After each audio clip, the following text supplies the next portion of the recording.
How do I get my first deal?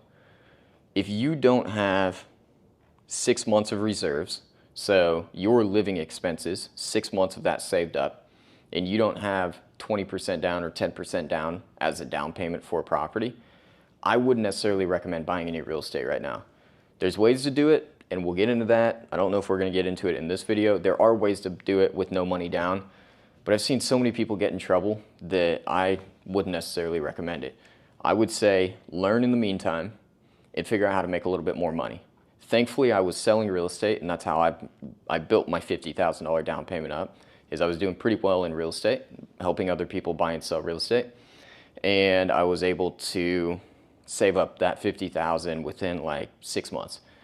And I get asked a lot, do I have daddy's money? And it's a valid question. I'm a young guy.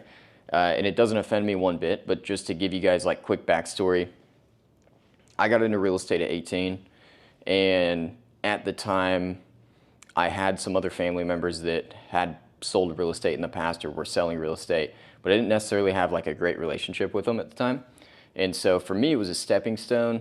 I was coming out of high school. My mom went to prison when she was 17, or when I was 17, and I was living with my wife's parents. And so I didn't have anybody that co-signed for me. I didn't have anybody that gave me money for my first property, but I did have my wife's parents and my wife as support to be able to live there when I was 19 to save up that $50,000. So I had a little bit of a leg up. I won't deny it, and I super appreciate that, and I'm grateful for it. But didn't have anybody that was bankrolling me on my real estate, unfortunately. So that's kind of my quick story.